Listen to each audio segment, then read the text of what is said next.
Welcome back to Southern Vibes Radio. I'm your host, DJ Krooks. I'm in the studio right now with my co-host, DJ Ian Toon. What's going on, Ian Toon? Hey, nothing much, just chilling, man. Glad to be here. And we got a very special guest, DJ, hailing from the mean streets of New Jersey, correct? Yes. DJ BIGLOU 2G. What's going on, people? What's going on, Lou? How you been, man? Man, I'm chilling, dude. Just working. That's working, man. I've seen you've been like a super busy man lately, man. You need to tell us more about what you've been up to, man. Yeah. I've actually been blessed because, we'll say maybe about 2 weeks ago, Houston had its first silent disco. First silent disco. First ever. Nice. And we had it at Revention downtown. Verizon Wireless. No, it's called the Revention Center now. Oh, okay. Revention. It used to be the Verizon Theater. Okay. But it's so it's the Revention Music Center now. That's a dope venue. And man, it was live. It was live? Live. Like, you know, since it was the first and a lot of people don't know what it is, we didn't know what to expect. And we ended up it was packed. By 11 o'clock, we ran out of headphones. Wow. And there was still, the line was down the block. Damn, that's people crazy. Trying to come in. So that was a big event for the city because, I mean, that was literally the first one. Right. And we had no real promoting or anything. It was just word of mouth. I mean, we did some promoting, but it wasn't. Right. It's only going to get bigger from here. Definitely, yeah, because I seen it, man. It looked big. I was like, man, I should have went, but I think I was booked that day because you hit me up. You're like, yo, you should come out. And I was like, I would, man. I'm just booked. And I got to leave the following day, so.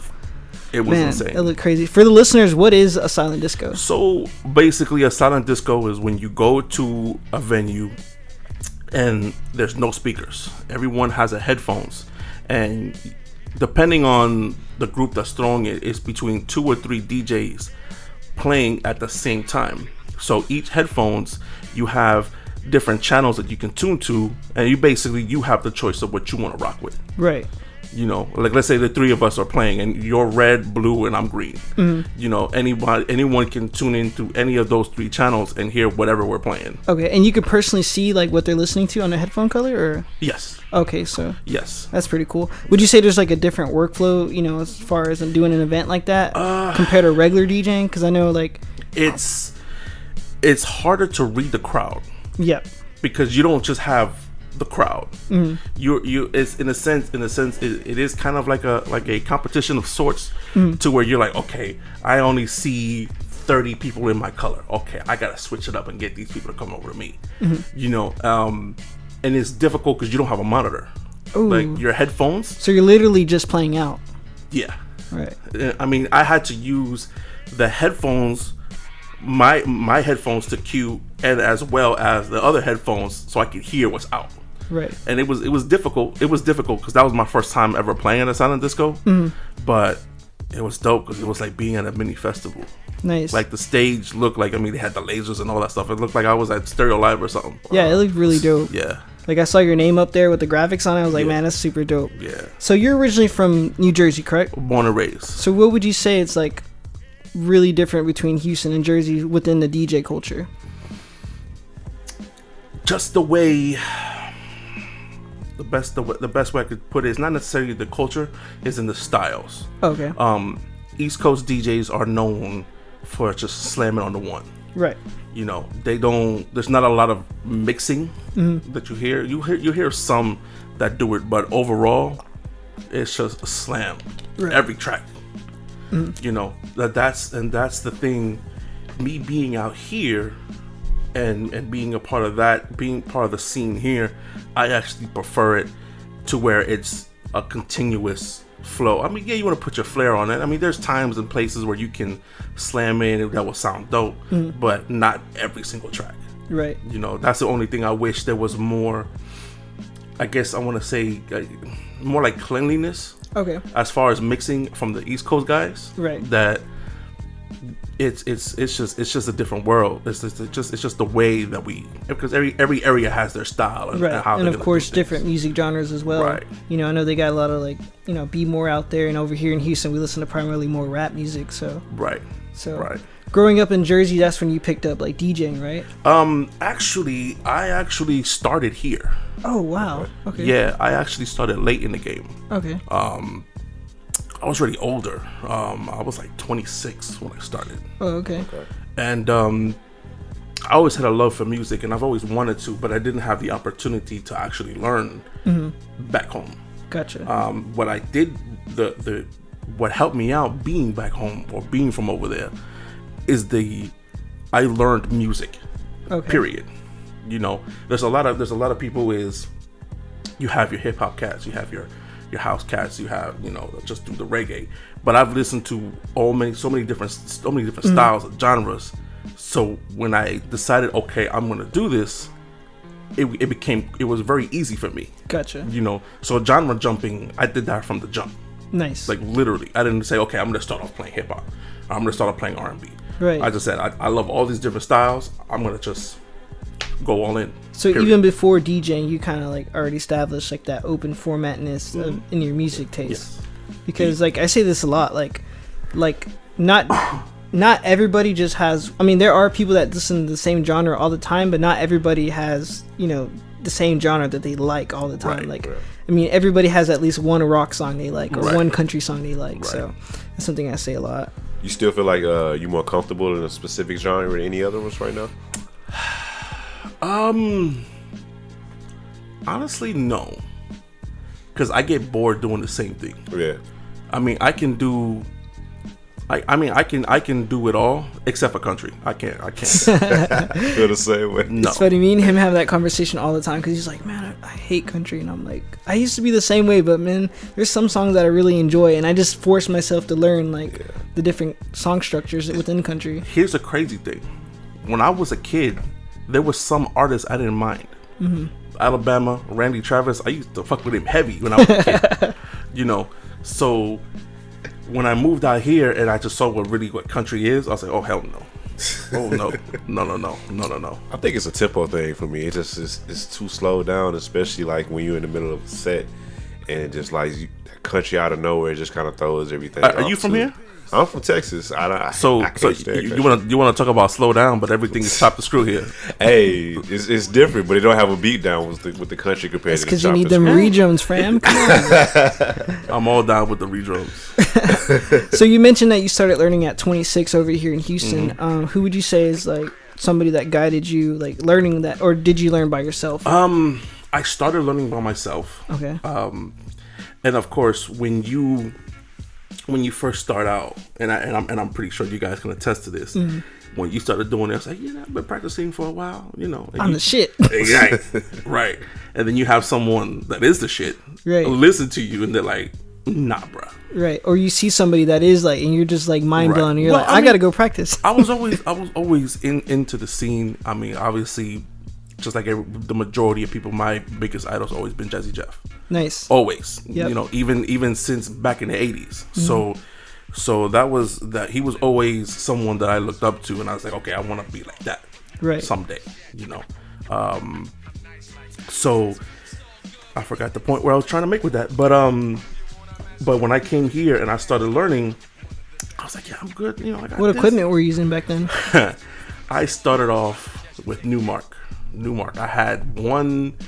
Oh my god, I forgot the model. It was one of their CDJs. It was a Newmark CDJ, and their cheapest mixer, and I had an SL1. Okay. That's what I started with, and I had one.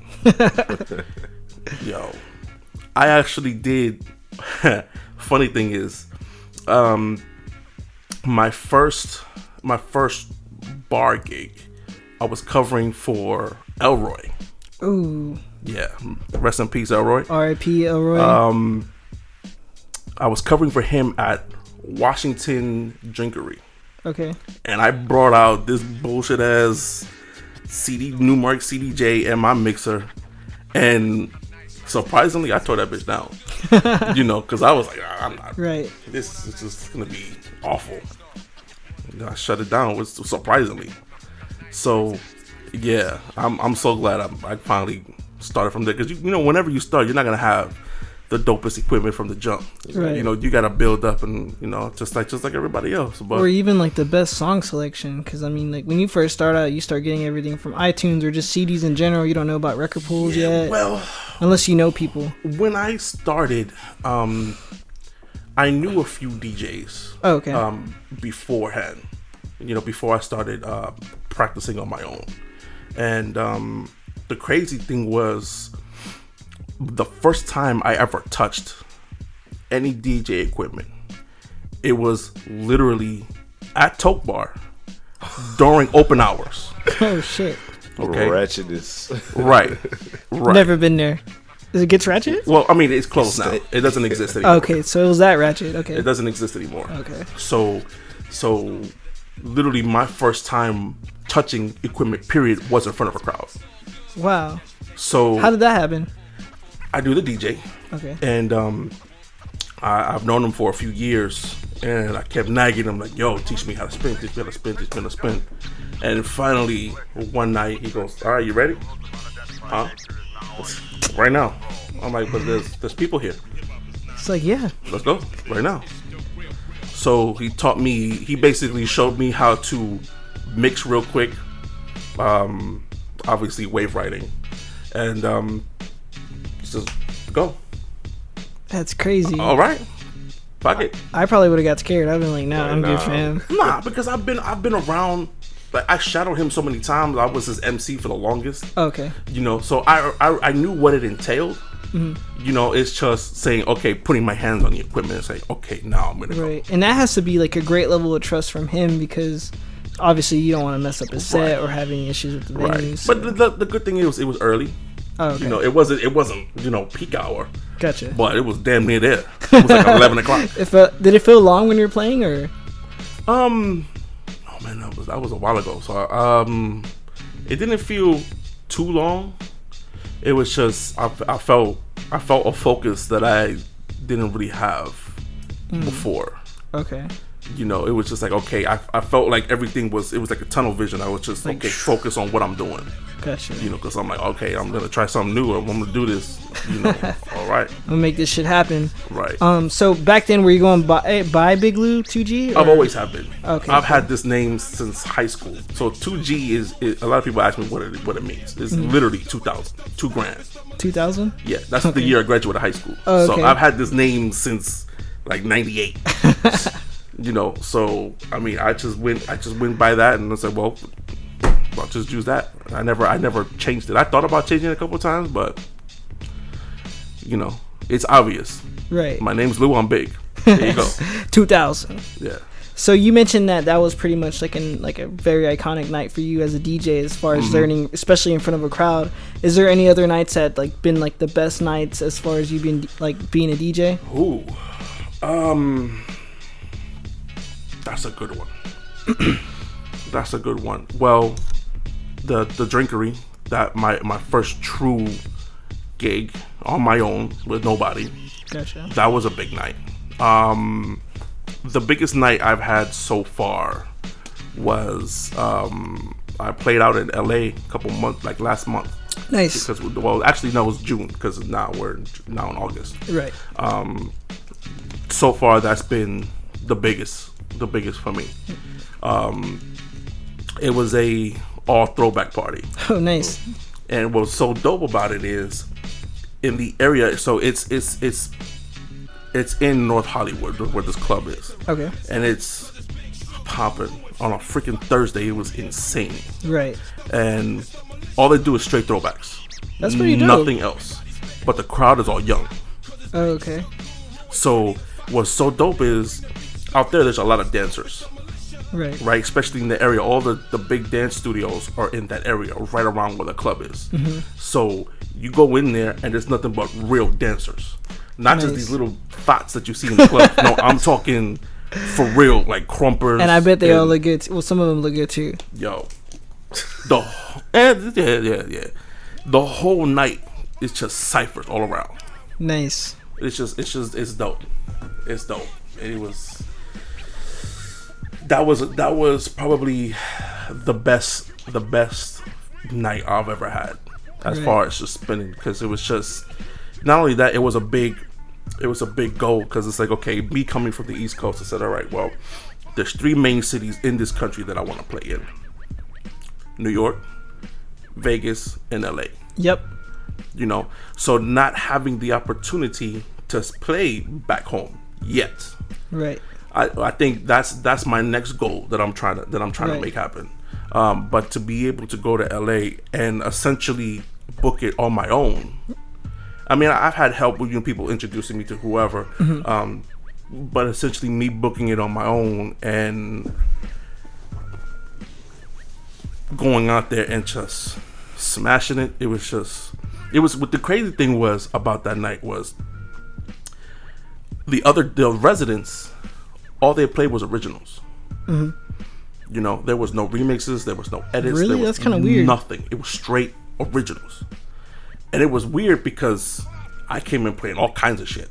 Yeah, you played all the redrums, different edits, blends. All kinds of shit. That's crazy to hear that, like, especially in LA, because I know LA is like, it's such a different scene from, of course, Houston. And I figured since the DJ like competition up there is so high and everybody's a DJ out there, like it'd be like super popping. But I mean, they were dope, but I expected, I was hoping for them to come. Because I came with it. Yeah. Because I'm like, if I'm coming to smack. I'm coming for blood.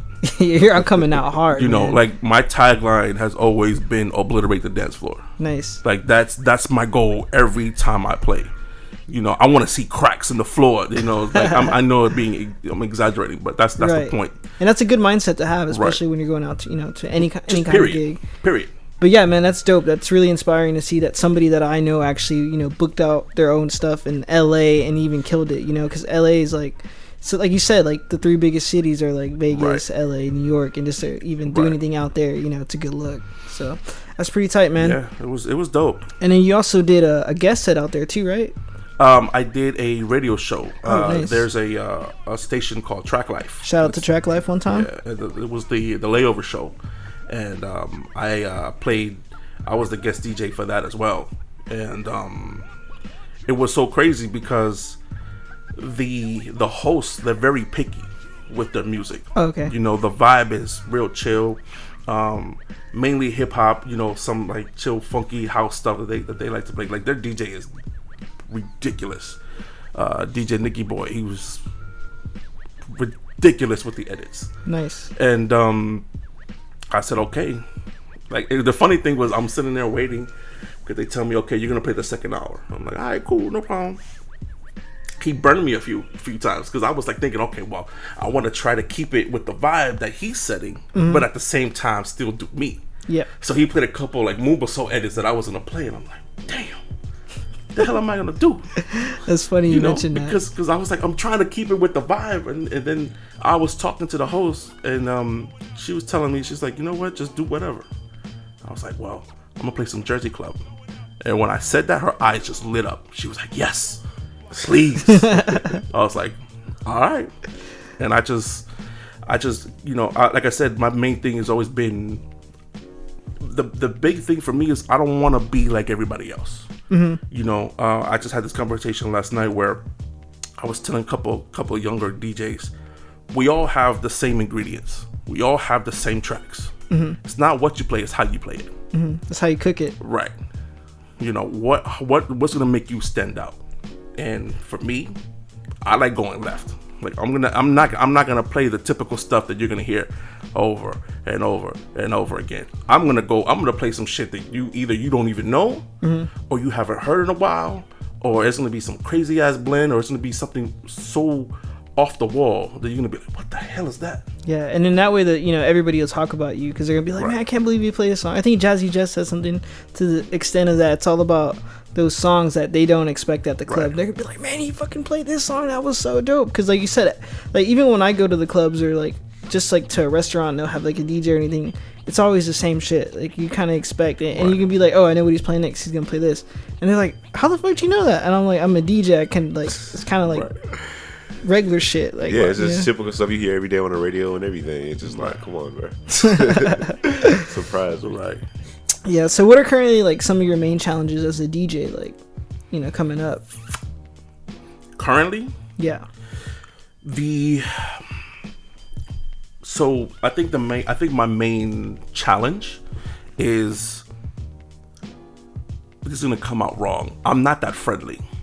Meaning I'm not the type of person that's gonna go out and talk to everybody.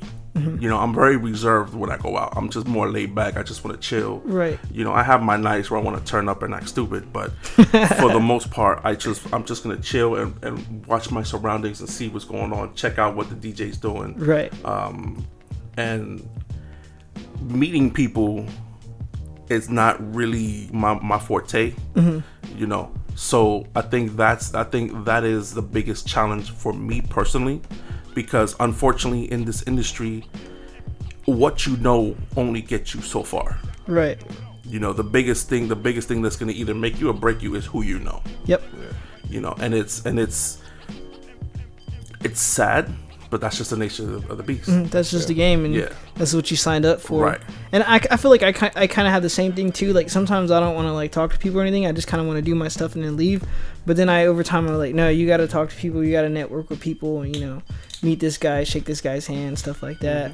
And then of course, like, I guess when I was younger, I may still have it now a little bit. People be like, "What's wrong with you? You look mad." And I'm like, "No, I'm happy right now. Like I'm good. I'm having fun." And they're like, "You look mad." I'm like, "Do I?" And they're like, "Yeah." And I'm like, "No, I'm happy." And I was like, I think I just got that thing where I just naturally look mad and people get like intimidated or whatever. Yeah. But really, I'm happy and I'm just chilling. But look at it like this: at least you're short. That's okay. No, I'm gonna tell you why. Why at least you have that going for you. I'm a big guy. People see me, no matter where I'm at, they automatically think I'm security. Automatically. I literally went out. There was a club that I ended up going out for, and before they opened, it didn't last long. It didn't really make it. So when I show up to the the job fair, they say to me, "So you're here for the, to be security?" I said, "No, I'm a DJ." And they looked at me like I was insane. Like, "Are you for real?" Yeah. And they're like, "Oh, okay. Do you have any mixes?" I said, "Yeah, here you go. We're here." And they listened to it, and they're like, they were all Vietnamese, so they're talking, and they're speaking Vietnamese, and they're just like looking at me like, "This guy serious?" Like, yeah. Why? Just because, I'm 6'4", 250 plus, that I can't, I don't want to fucking mix and make people dance. Right. I don't have to be throwing everybody out. I want to keep them here. Yeah. So that's a big thing. You don't see, and unfortunately, even in more popular places, you have to have a certain look. Right. You have to have, especially in the EDM world, you have to be like some European guy, right? Or you have to have a man bun. Yeah. Or a beard, or yeah, and you have to look a certain way. You have to have a certain image, or wear a mask. Yeah. So I mean, even still, it's like, I'll give you a perfect example. Diplo, when he first came out, he just looked like a normal regular guy, right? Cool as shit, he killed every spot. Now he looks like every other douchebag out there. Like, he has a man bun. Right. Like, are you serious? Like, you're a dude that so many people looked up to, for having the integrity of being yourself, and now you're gonna end up becoming a cookie cutter, just like everybody else. Meaning, look wise. Right. You're gonna have the long Yeezy shirts, with the cut, with the slices and all that stuff. And come on. And I think that's just with style, though, because someone like Diplo, he's always pretty much like forward thinking, or he's kind of like different from the EDM guys. So it's kind of.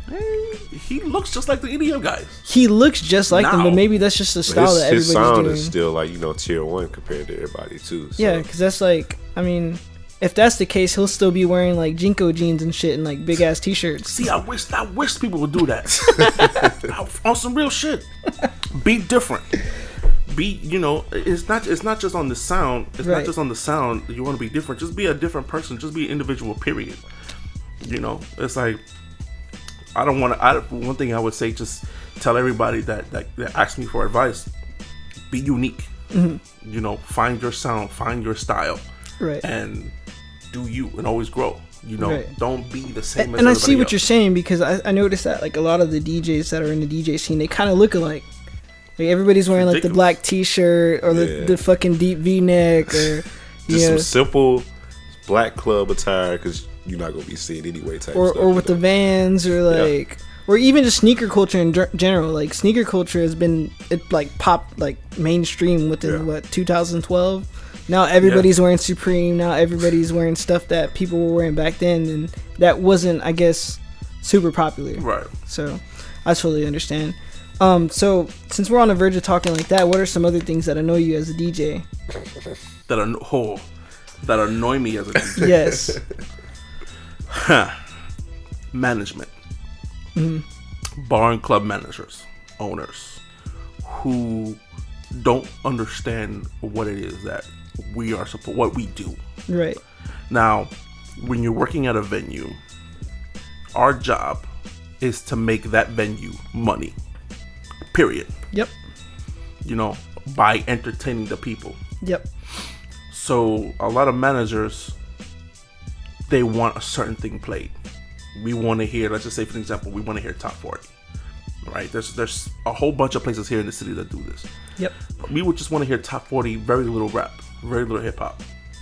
But then you have the entire crowd, hey, can you play some Future? Hey, can you play some Migos? Hey, can you play some, you know, whatever ratchet artists out there? Beat King. You know, whatever. You know, so it's like, okay, you want us to play what you want to hear, but we trying to keep the people here. Right. You know, so let us do our job. Right. Like, this is actually what we do for a living. So we kind of have me for a reason. Some insight on what's going on here. And people Right. want to listen to Future or, you know, just... Right. You hired me to do a job. Let me do my job. You know, I'm not gonna sit here and tell you, okay, well, you should make these drink specials, or, you know, you should run your bar like this. Right. Because that's your job. Yeah. Let me do mine. You hired me to do a job. Why are you gonna tell me to do my job? You might as well just DJ too. Right. You know, and it is very frustrating. But again, that's the nature of the beast. Yep, something we got to deal with. That's just what. And I just hate dealing with unorganized people in general, because they'll be like, "Oh yeah, do this and just play whatever," and I'm like, "Okay, well, you need to let me know what you want to play, because, you know, if I get there and you don't like this, then we're gonna have some issues because I asked you in advance." And they're just like, "All right, just play whatever." I'll get there and they'll be like, "Okay, we don't want to listen to this. We want to listen to something that we could dance to." I'm like, "What do you mean you could dance to?" I don't know, just something we could dance to." And I'm like, "Okay, well, people are dancing right now. I don't understand what your issue is." She's like, "Oh, well, those people over there want to dance." And I'm like, "Well, there's 5 people dancing right here. Like, okay, I can see what I could do, you know." And it's just one of those things, like you said, it's just something that we as DJs have to deal with and understand. That's the nature of the beast. Yeah. And requests. Oh, can you play Drunken Love? Can you play Bad and Bougie? No, I don't mind requests. Right. Actually, requests are a very good thing. Yep. Because that helps you figure out what the crowd wants. Yep. They're going to come and tell you. The thing that drives me crazy is a lot of people feel that they can be disrespectful. Oh, yes. You know, that's my issue when it comes to requests. If you ask me for a song... Talk closer to the mic. Oh, right, you're good. Let me. You're good right there. All right. If you ask me to play a song that is just straight garbage, I'm going to be nice. And I'm going to tell you, hey, you know what? Let me see if I have that song. I don't have the clean version. You know, that's my way of telling you I'm not playing it. Right. Let me see if I have it. If I have it, I'll play it. You know, and they're like, oh, okay. But people, you know, want to come up and push their phones into your face. And I literally, I've told people I can't read. Literally, I've told this to many drunk girls. I can't read. And they look at me like, are you serious? I said, I can't read that. Tell me what it is you want. Speak to me like a human being. You're not a mute because you're drunk. You know, tell me what it is you want to hear. This song, play this song. You know,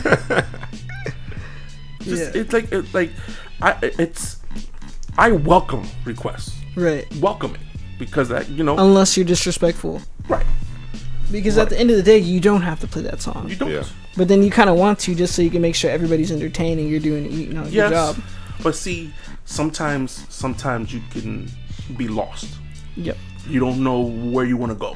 You know, and someone will come up with a dope request. You'll be like, oh, and then the Rolodex, you know, because it's like, even though we have our library and we're looking at it in Serato, you have so many tracks that it's impossible to really figure out, okay, I want to play this. Right. Sometimes you just go blank. Or sometimes you just get hit with some left field shit. Like, you're like, oh shit, you actually, you know, you fuck with 80s music? Okay. And then you go into that and then, you know, do. And it ends up working, and then you find different ways. You know, it's kind of like a refresher. I kind of think of it as an easy button. You know, the little staple. You know, oh, okay. And then the light bulb goes off. Okay, I'm gonna start, and you could just go down the whole line or whatever. Right. So I mean, it's a good and a bad thing. Gotcha. You know, it depends on how you want to look at it. Right. So, yeah. I think one thing that you always said is perception is reality, right? Right. So it just depends on how you look at it as far as with the song request list. Yeah. So you mentioned that you started DJing at 26. How old are you now? If you don't 35. mind? 35. So you've been in the game for almost a decade, right? Yeah. So when did you finally realize, like, hey, I'm going to actually stick with this? Honestly, I knew I was going to stick with it when I bought that bullshit equipment.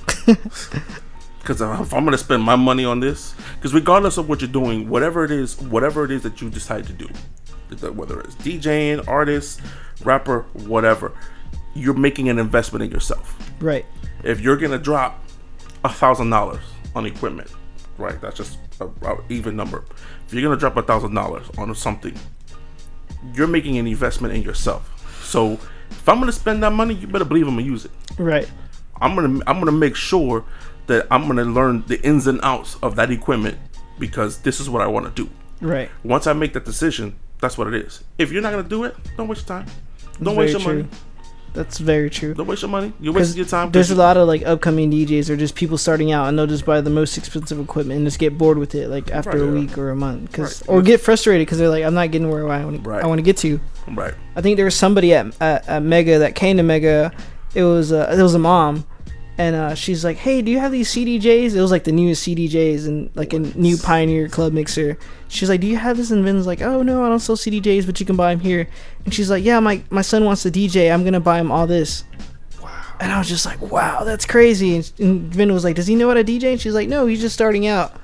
And I was just like, that's crazy. So speaking of that, like, as far as the advancement in technology in the DJ scene, what's your perspective on that? Do you feel like it's kind of like helped us or kind of like hinder some of the new DJs? I think it's a mixture of both. I can see where some of the older DJs who've been around for a long time, where they feel that people who started off with a DVS system are lazy. I can see that side of it. But at the same time, with the technology that we have now, it's more of your imagination and where you want to take it. You know, I've seen people, new guys, that just use the effects like crazy and it sounds dope. Me, that's not really my style. Like, for me, I'm just the echo guy. Give me echo. Sometimes I use a reverb here and there, and that's about it. Right. You know, because that's not my style. You know, but like, I've heard people. I'll give you an example. Your boy Rectic. He came and he played at our Sunday that we did, and I was shocked because he used the effects ridiculous, and I was like, that's dope. Right. You know. And because that's the new style. It's all about knowing your product, knowing what you're using, and using it to the fullest. Yeah, shout out to Reddick one time. Yeah, because he's sick on the wordplay. Right, but it wasn't even that's a whole other thing to begin with. We're just talking technology wise. Like, he knows how to use the technology that's in the mixers. Right, the S9. Right. He knows that. He says, okay, I have all these effects. I'm gonna use it and I'm gonna make it dope. Yep. You know, and that's the new style for the new cats that are really doing something. That are really dedicated to the craft. Because then again, you have guys that have, you know, the S9 and they don't really use it to that advantage. Right. They use it like they would use like a regular fucking 2-channel mixer. Right. And you're just like, why do you even have that? A regular Newmark mixer, and they can't even freaking mix. Or even cut or anything, you know. But buying the most expensive stuff, you know. It's always the most flashy people that come out that, you know, are the most disappointing and stuff like that. So you got to start from the bottom as a DJ. I feel like, to start humble, so you can appreciate everything about DJing too. I know it's like you got like a lot of subgenres of DJs out here now. You know, of course, the EDM, the popular ones. Do you feel like any subgenres in the game kind of like discredited, or should it be labeled as a DJ? Compared to like the traditional definition of a DJ, that should be that shouldn't be labeled as a DJ. You know, like say you got your Instagram models that's popping now and coming out saying they're DJs now, you know. You can say promoters. You're just promoters, yeah.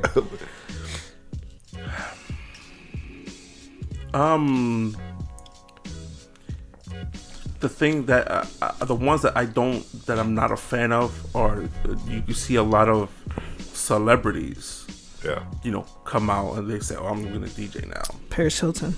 Exactly. You know, people like that. That's just they don't take it seriously. Yeah. Now then you have the flip side. I don't know if you ever heard of a comedian by the name of Russell Peters. He's I haven't. He's dope. Dude. First of all, he's hilarious. And he even has on one of his specials, he has Headspin. Oh my god, I forgot the other dude. And they brought him out. And the whole first 15 minutes he's talking about DJing. Like, is that the one where they got the sample from? That where you're talking about DJing? I think it was like, that's real DJing or something like that. Yeah, they're not looking at you because they're not supposed to look at you. They're DJing. Yeah. Or what's the sample on the Drake song? Like hold up, wait a minute. Oh, was that him too? I don't know. No, that's something else. So this guy, he's Canadian, but he's Indian. Okay. And he spins like legit. This past weekend, he actually played at Scratch Bastards Barbecue. Oh, nice. And I mean, this dude is legit. Like, he knows what the fuck is up, and he's dope as a DJ. You know, so you have those celebrities that do take it seriously, and then you have fools like Shaq that thinks, oh, I'm gonna play some edits. And hey, I heard Shaq dropped a diss track recently. Yeah, that's crazy. He's coming back to rapping now. There was a video of him. He was playing at some festival, and he played this Flosser Dramas track. I don't even remember which one it was. And he played it, and everybody's going nuts. And I'm like, do you even know what the hell that is? Like, that's the thing. It's just like, I'm all for embracing the new music. I'm all for it. You know, if it's dope. Yeah.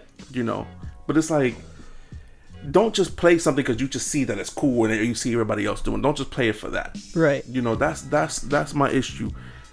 Be yourself. Find something that. Talk right into the mic. Oh, my bad. You're good. Be yourself. Find something that's gonna make you stand out, and you could play new stuff because I play a lot of it. Right.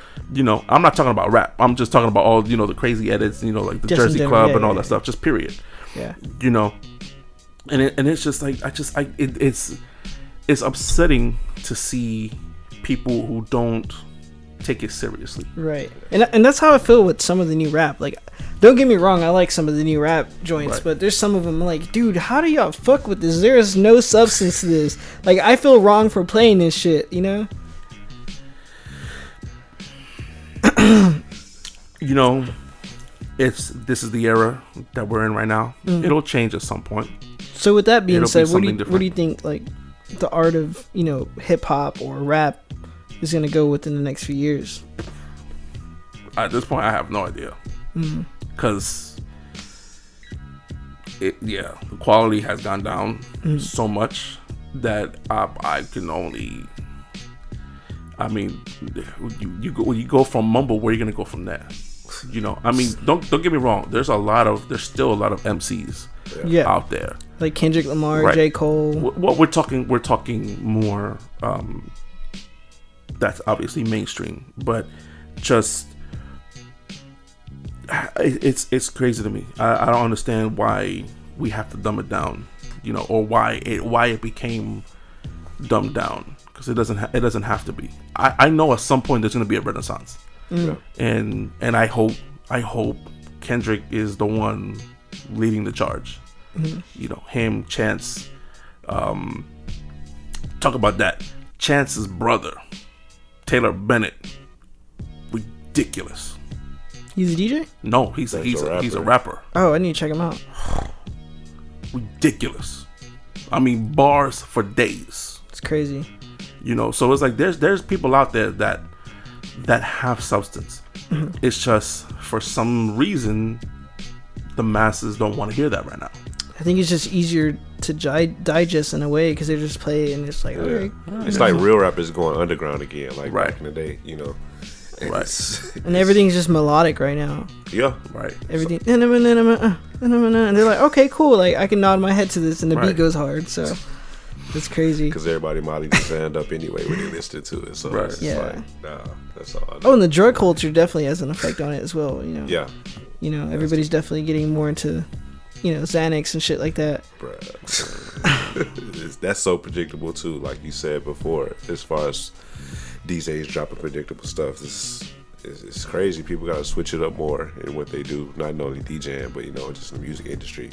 It's been less about the artists now, more about the record industry and the record execs. Just like you say with the bar, the club scene too. Well, it's funny you say that because the record industry, compared to what it was, is actually considered to be dead.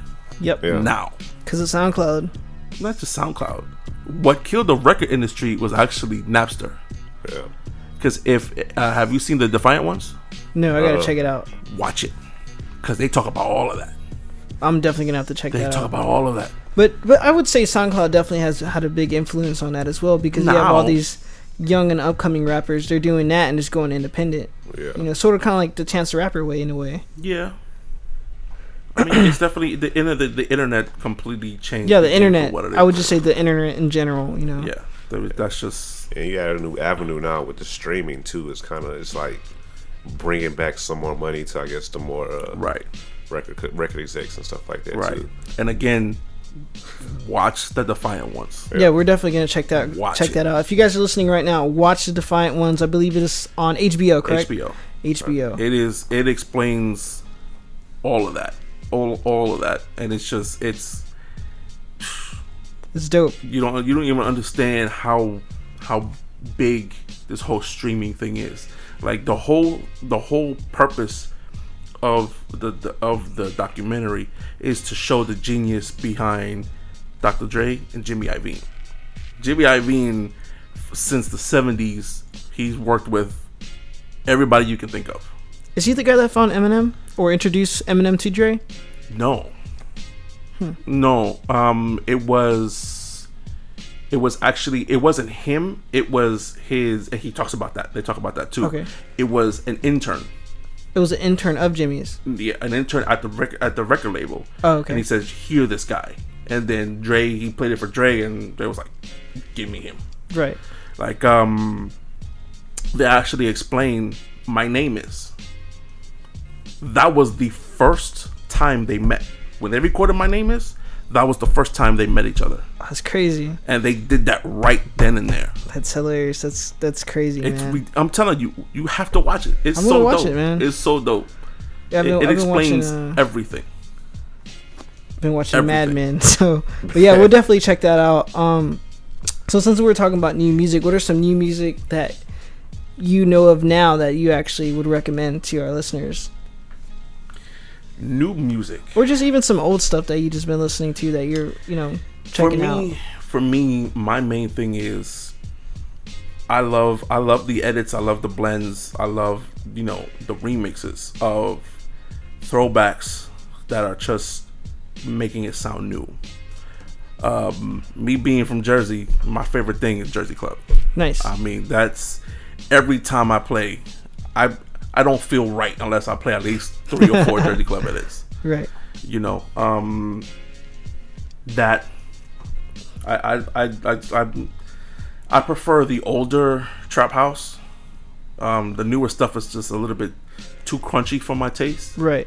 Because it's like, okay, well, we had this and this has been dope for about 3-4 years.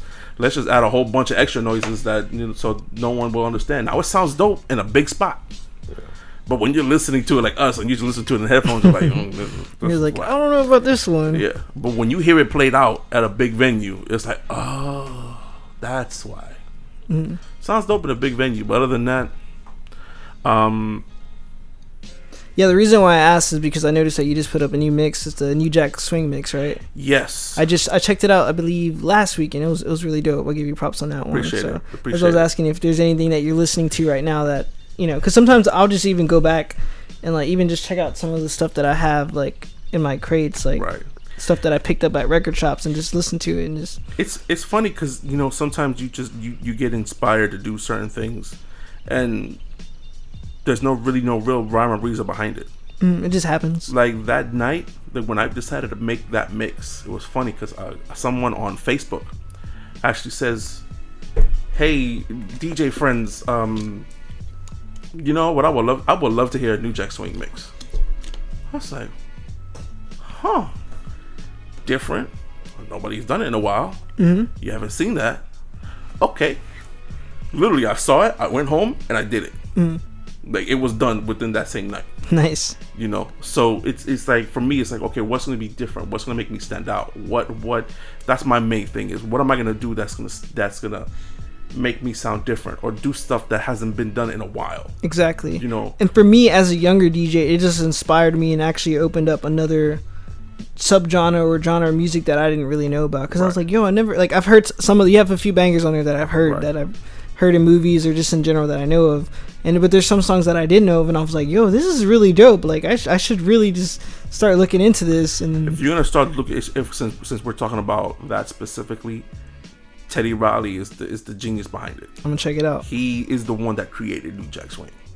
Nice. And that whole era, late 80s, early 90s, that's just everybody. Even Michael. Just everybody. The lights are bugging out. Yeah. So Michael's in the building, guys. Yeah. He's like in here right now. Like that? Yeah. That's nice. He to you too. So but yeah, it's just like, and it's funny because I even was talking to people my age, and I said, yo, I put out a New Jack Swing mix. And they're like, what's that? I'm like, are you serious? What do you mean? How do you not know that name? Because that was very synonymous with that era. And mind you, I was a kid. Right. I was like maybe 88, I think it's when it started, 88, 89. I was only like 7, 8 years old. Right. And that's what I was fucking with. Like, New Jack Swing is actually what made me fall in love with hip hop. Nice. In the 80s, I hated rap with a passion. With a passion. Because, it all kind of sounded the same. Went to the hat store. I hated it. I was like, this is stupid. This is stupid. When I was little, it was just like, yo, stop. And until I heard Heavy D, Now That We Found Love, that's when I was like, I get it now. But that's a New Jack Swing track. Yeah. So it's hip hop, but that's a subgenre of hip hop. And then from then it's just been a rap from there. Right. So speaking of mixes, do you have any other like big projects or things coming up that we should know about? Pretty soon I'm actually gonna put out a Jersey Club mix. Oh, nice. I'm definitely gonna check that out. Yeah. And we're definitely gonna repost it on our end as well. So. Appreciate that. Yeah, that's soon. I'm gonna be doing that very soon. Nice. One that actually got a lot of attention. I put out a series of old school R&B mixes. Okay. That did well. I'm thinking about doing that again, revisiting that and switching it up. Right. That's where my mind's at right now, what I want to put out next. But yeah, that Jersey Club one is gonna be fire. It's gonna be flames. Yeah. It's just I know that it can be repetitive because it's just I enjoy it. I actually play it a lot. I like playing a lot of the older stuff, like the 80s stuff with Jersey edits, or go from there. But you're also like the king of like live stream on Facebook too. Like you always post live stream videos. That's pretty dope. You know what? I'm in jail right now. He's in Twitter jail. Fuck Facebook right now. Hashtag fuck Facebook. Leave it in the comments. Because they stay putting me in jail. There's actually a Facebook jail, or they just block you? It's a Facebook jail. Oh shit! It's like you can't do. That's what it's called. Okay. I can't go live. That's stupid. I'm blocked. That's stupid because obviously, like, because any music, anything copyrighted. Yeah, they become like more strict in YouTube now and stuff like that. I'm just like, come on, bro. Yeah, it's ridiculous. But the question is, how are you recording it? Are you recording it straight through your mixer or through your speaker? Well, I do everything through my mixer. Okay, that's what it is. I have something that I use called an iRig. Now, Now, there's several different ways you can do this. You hear, I'll give you an example. There's a lot of internet radio stations that they use something called a shoutcast server. Okay. I've actually been using those for since I started. So that's a good way, a good practice tip for anyone that is starting out, to where you can have people hear you without you being in front of a crowd. Okay. That's a big thing that really helped me help my my skills progress quicker, because I always had people listening to me. Which was that one? So you know, the streaming online, that was been a big thing for me. That's what helped me really progress. So now I use something called an iRig that can connect directly into your phone, into your headphone jack. That's why I'm Team Android, because you can't do that because there's no headphone jack. Right, unless you get a 6. Right, but nobody's gonna get a 6 now. Damn, I feel like you're hating on me. I got a 6. So no, I mean, let's just be real, because the 8's about to come out in a couple months. True. That's true. So let's, seriously. So the iRig it was actually meant for guitars, so that way you can record whatever riffs that you're playing or whatever. And I use it directly from a mixer into the phone, and I go live on Instagram. Ultimately, I think that's probably what's getting you caught, because there's also other DJs that are going live, like DJ Conflict. I'm not sure if you heard of him. He's Club Killer. I think he's on BPM now, or he does the edits for BPM now. Anyways, he says on his live streams, because he goes like every week, and he plays like mainstream stuff and different edits and stuff. He says that when you do go live, to actually just have like a microphone out and then have it like play out through the microphone, because if you hook it directly to your mixer, it'll get caught. So I'll actually send you a link to some of his stuff, because he actually gives tips on how to go live. Yeah, cool. But that's pretty dope that you're always going live. Do you have any questions for Lou? I pretty much answered all my stuff. It's been a lot of great knowledge passed through this interview. So yeah. So let me switch up the game here, and I'm gonna ask y'all some questions. Ooh, okay. We've never had that before. So what's going on? What's your end game? I didn't do it. Obviously, you didn't do it. I didn't ask you a question yet. So what's your end game? Are you talking to me or Ian? Both. Just in general. Oh, because you're looking at him. Yeah. Well, I'm looking at him right now. Oh, okay. So I mean, I'm asking him right now, but I'm asking the both of you. Right. So what's your end game with this? You want to be a DJ, and what's the big goal that you have for yourself? My big goal is actually progressing to a reasonable level, to where I'm respected across the board from DJs and check everything. That camera right there. My goal is to just get major enough to where I can play out at local, just like you said, you want to play at Vegas and LA and all these things. I want to be able to showcase my original style and have everybody appreciate it. I've had places in the past where I've almost had the chance to go to Vegas, but political stuff didn't happen. So I want to get back to that point to where I'm big enough. I can make these things happen. So that's all I want to do. I'll become popular enough, but also go beyond DJing too. And just show people, other people, the great things about music, and just share the love about the culture. Okay. Yeah. For me, like, my end game with DJing is just to, of course, I mean, somewhat of what Ian said is, to get, well, never mind, that's kind of what we're going through right now. It's like, obviously, to get better and build my skills up. Right. But just in general, just to improve the musical landscape of the city. So as far as with that, it's just in DJing in general, because, I mean, Houston, like, yeah, we got some really dope DJs out there. But, I mean, if you go to LA, New York, just obviously they take it a different approach to DJing. Like, it's taken more seriously. So I know, with that being said, I mean, I'd hope to open, like, my own, I guess, DJ school, like, way when I'm older. That way we can actually pass the knowledge on to other kids and actually just have it like a just DJ school.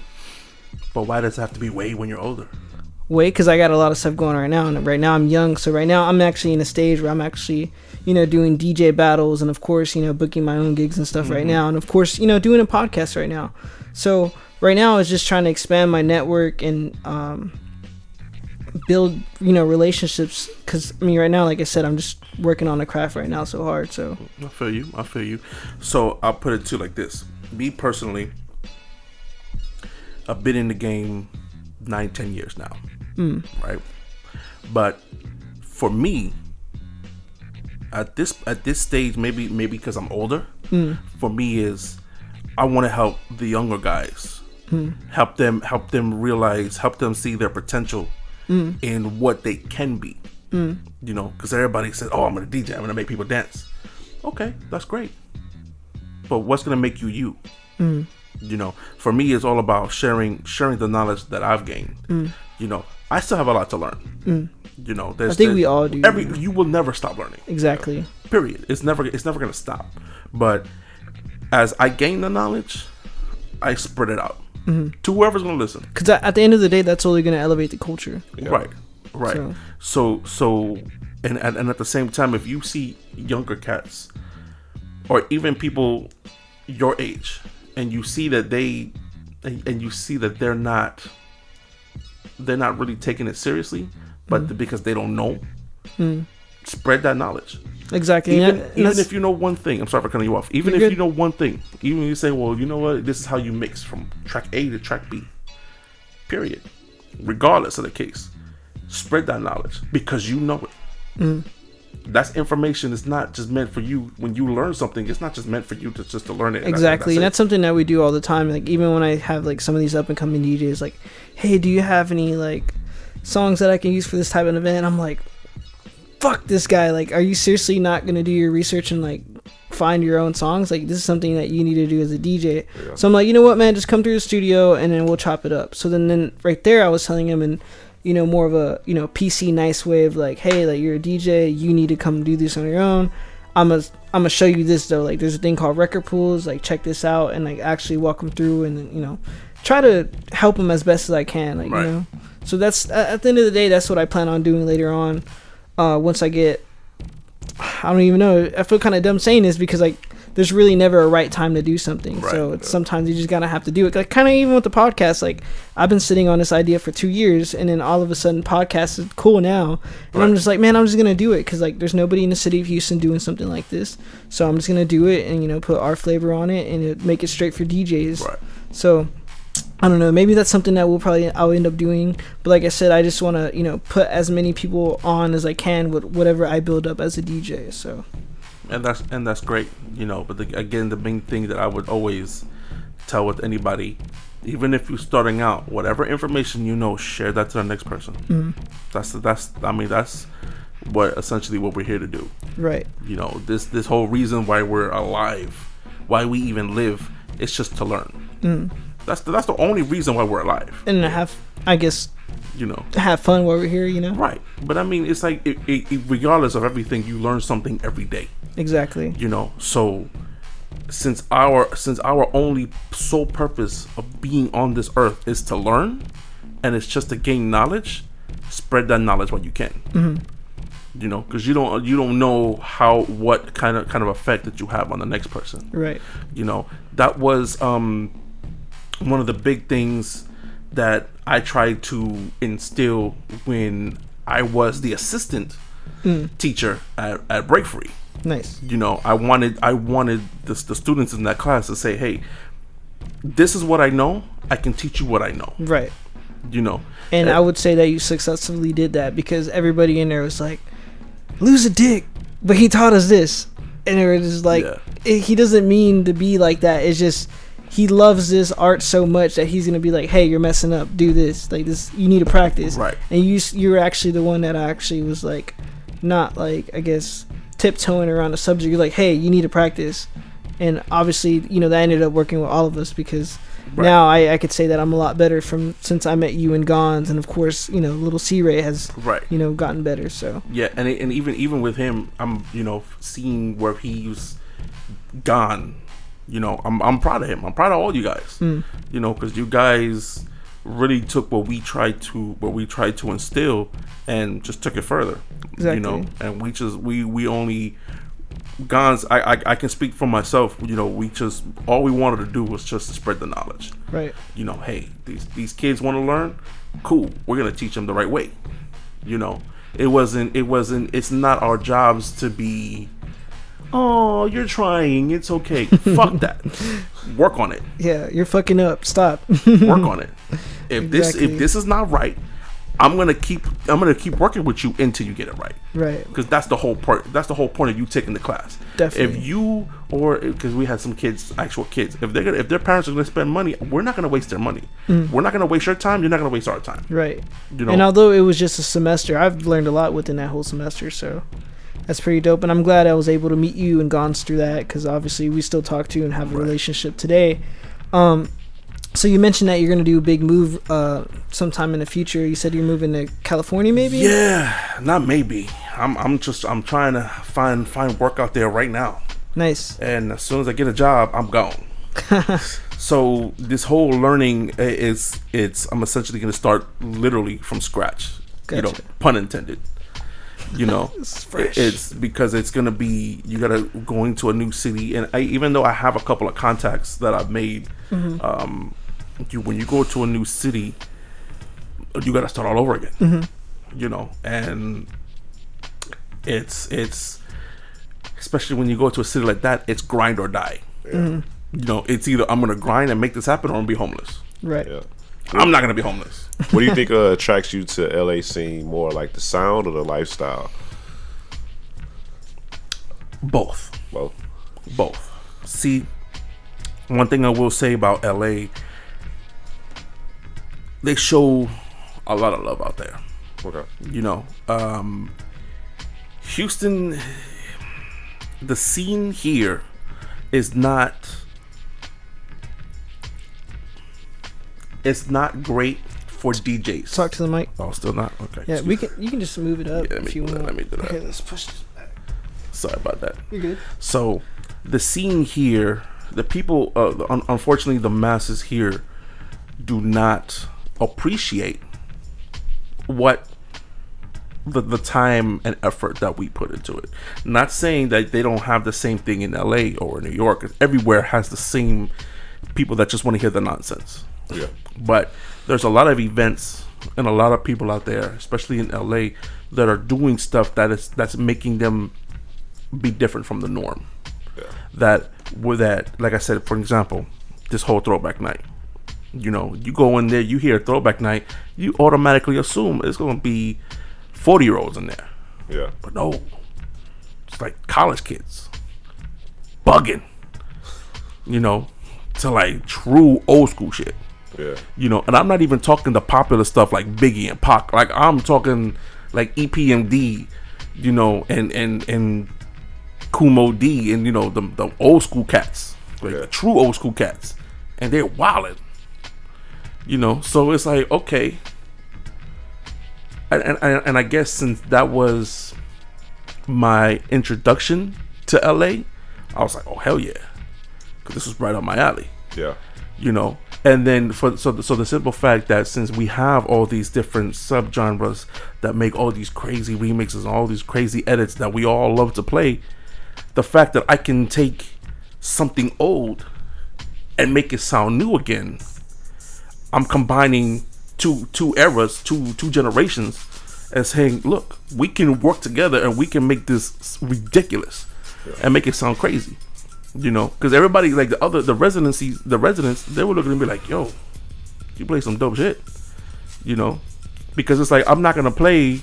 And the thing, even with throwbacks, doing a throwback night is the easiest and the hardest gig you'll ever have. Why would you say that? Because there's so much shit, right? You have so many tracks to choose from. But the problem is, these tracks have been out 20, 30 years now, right? How many times are you going to go to a club and hear this is how we do it? Every time. How many times are you going to go out and hear Too Close? Hypnotize. About twice. Exactly.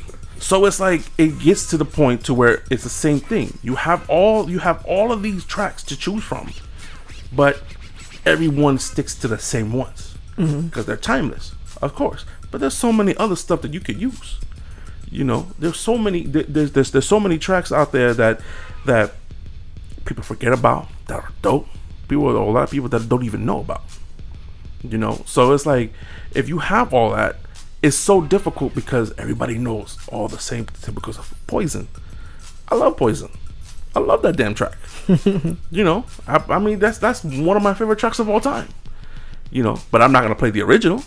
I made a redrum myself. That's fire. You need to send it to me. Yeah, I'm gonna use that.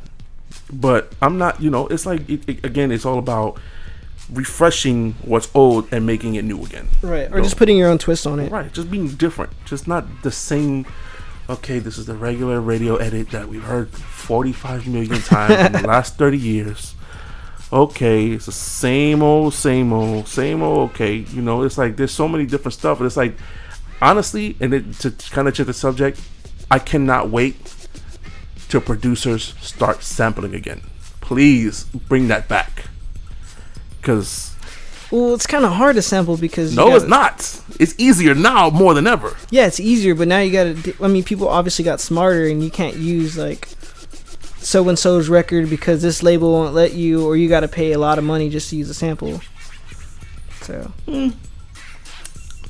there's ways around that. Yes, are you telling me to shut up, camera? Is that what you're doing? Is that no, I think it's restarting. Okay. So yeah, I mean it's so. It's the, like I said, going back to the point, it's the hardest thing to do, but at the same time, it's the easiest.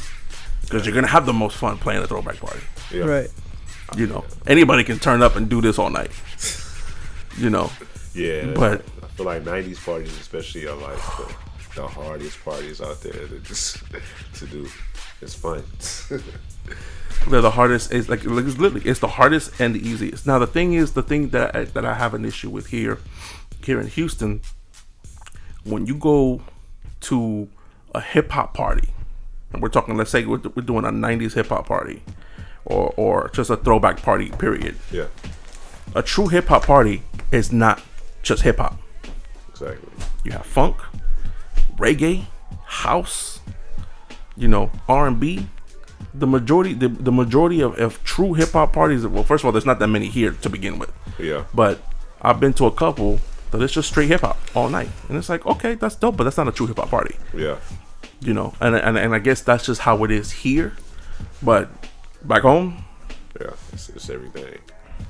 I think you could reference things like the movie House Party a lot too, and see right how long they went. You know, New Jack Swing right there. Yeah, exactly. And just like that was the epitome of it. You can't just stay in hip hop that one range. You know what I'm saying? You got to appease to everybody with different stuff. So it's definitely more going on. Like next week, next Friday, there's an all throwback party called Paid in Full. Nice. And they've been doing it. They've been doing it for a long time. Even since before I even moved down here. It's dying. And they asked me to come rock with them next week. Oh, so nice. Is that here in Houston? That. Yeah, it's here. Come check that out. Yeah, it's an older crowd. Okay. So it's different. So because see when you think throwback party, you just think okay, banger. But there's so much other shit that they're playing like true hip hop shit. Yeah. You know, you hear a lot of native tongues up in that party, but the crowd is not a young crowd. Yeah. This is like old folk, grown folk. So they're gonna know everything. Like they're gonna know. And they're gonna look at you like, you don't know this shit? Right. What you know about this? Right. What you know about the Jungle Brothers? Exactly. You know, it's true, but the thing is, it's majority hip hop. So my dilemma is, okay, they entrusted me to come rock with them. Now, do you follow their format and do the same thing that they do, or do you do you? That's a dilemma. Combine both. Right. Which is more than likely what I'm gonna do. Yeah. You know, but ain't no way I'm going up there and not playing that one Jersey Club track. Ain't no way. Yeah. Ain't no way. At least try to switch it in there and see how the crowd reacts. Ain't no way. Definitely. I got some throwback Jersey Club edits that are fire. Fire. Flames. But yeah, Lou, who are some dope up and coming DJs we should know about? Up and coming. Yeah. Some of the younger dudes. You. Oh, thank you. Appreciate that. You know, you've been putting a lot of hard work. Reddick, I will give him that. I'll put him on that. Up and coming. That's the thing. Honestly, I don't really know a lot of up and coming guys. Because I still consider myself to be up and coming. Even though I've been doing it for a while. So it's like I still have that mindset of I'm a rookie. Right. Even though I'm not. Which is a good mindset to have. Yeah. So it's just like it's like, okay, even though I've paid my dues and I've done a lot, it's like I'm not where I want to be yet. Right. So I'm still trying to continuously progress, right, and do something new and just trying to be different. But it's weird because I have like a old man mentality, you know, the Joe Budden mentality. Right. I do have that Joe Budden mentality. It's like, man, this shit is whack.